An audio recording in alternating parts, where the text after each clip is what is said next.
All right, let's talk about the HR Interview Mastery Blueprint. In the next few minutes, we're going to completely dismantle the one interview that trips up even the sharpest candidates. And, more importantly, we're going to give you the tools to turn it into your launchpad for 2026. So here's the big question, right? It's probably kept you up at night. You absolutely crush the technical rounds. You know your stuff inside and out. But then, radio silence after the HR interview. Why on earth does that happen? Well, the stakes are way higher than you think. According to Naukri.com, only about 20% of candidates who interview actually land a job offer. Think about that. That's 1 in 5. The HR round, it's the great filter. And it's exactly where so many technically brilliant people watch their chances just vanish. So here is our game plan to beat those odds. First, we'll shatter the biggest myths. Then, we're going to put on the HR evaluation glasses and see what they're really looking for. After that, we'll tackle the 5 most important questions, learn how to stay in control when things get tense, and then wrap it all up with a prep plan that is all action, no fluff. Okay, first things first. We have to completely rewire how we think about the HR interview. Seriously. You know, the biggest myth is that this is just some casual chat, a final formality. It's not. The reality, every single word, every pause, it's all part of a critical evaluation. They're basically stress testing your fit, your communication skills, and your professionalism. So think of it less like a coffee chat and more like a final inspection before the keys are handed over.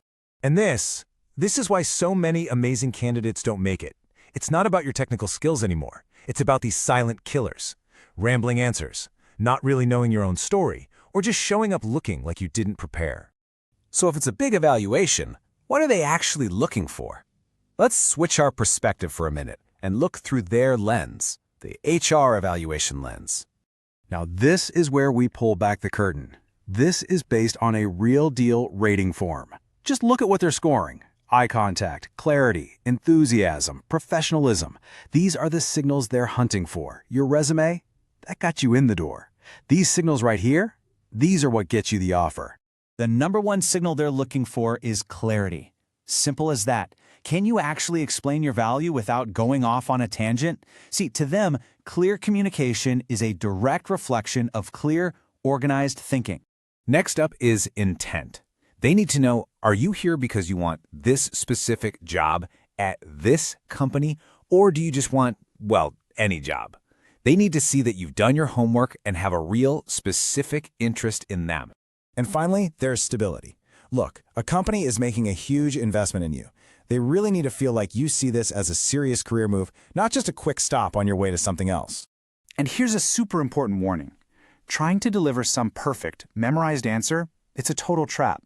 You just come across as robotic and frankly inauthentic. The goal isn't a flawless performance. It's a confident, natural conversation. Okay, time to get tactical. We're going to break down the 5 most common and highest impact questions, and we're going to use simple, powerful frameworks. No memorization required.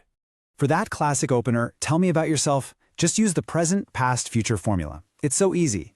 Start with where you are now, your present. Briefly touch on the key past experiences that got you here, and then connect it all to the future, explaining exactly how this role is the perfect next step. It's your whole professional story in about 90 seconds, and it screams clarity. Now when they ask, so why should we hire you? This is your moment. First, summarize your core experience. Second, emphasize the 1 or 2 unique strengths that perfectly match what they ask for in the job description. And third, highlight a proven result you can deliver for them. You're just connecting your skills directly to their problems. For strengths and weaknesses, you want to be strategic, but you've got to be honest. For strengths, state a real one and back it up with a quick example. For the weakness, share a genuine area you're working on, but, and this is the most important part, immediately follow up with the specific actions you're taking to get better. This turns a negative into a powerful story about self-awareness and growth. And for the last 2 big ones, why this company and where do you see yourself in 5 years? There's one golden rule: alignment.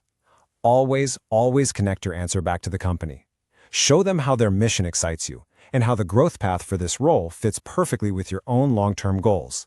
This is how you signal that powerful intent and stability. So, now you've got the frameworks. It's time to level up. This next part is all about keeping your cool and staying in control, even when the interviewer tries to throw you a curveball. These right here are the classic tripwires. You got to avoid oversharing personal stuff. Always keep it professional. Ditch the memorized script, aim for a real conversation. And please, never ever badmouth the past employer. It just reflects poorly on you, not them. Always focus on the positive things you learn from every experience. But what happens when the pressure really ramps up? The interviewer challenges something you said, or even worse, they just sit there in complete silence after you finish talking. What do? Here is your 4-step plan for composure. Number 1, pause. Silence is a tool, not a threat. Use it. Take a breath. 2, clarify. It is perfectly okay to ask, could you please rephrase that? 3, reframe. Anchor your answer in a specific, concrete example. And finally, number 4, stay positive. Whatever you do, don't get defensive. You control the interview by controlling your own response. Whew, we have covered a lot. So let's boil it all down into a final high-impact prep blueprint. This is all about working smarter, not harder. Please stop wasting your time trying to memorize answers word for word. It's fragile, and it just leads to panic. Instead, focus on high-impact prep. That means internalizing the frameworks we talked about. Practice telling the key stories from your career that show off your strengths and results. Know your stories, not your scripts. So here's the big takeaway, the final reframe.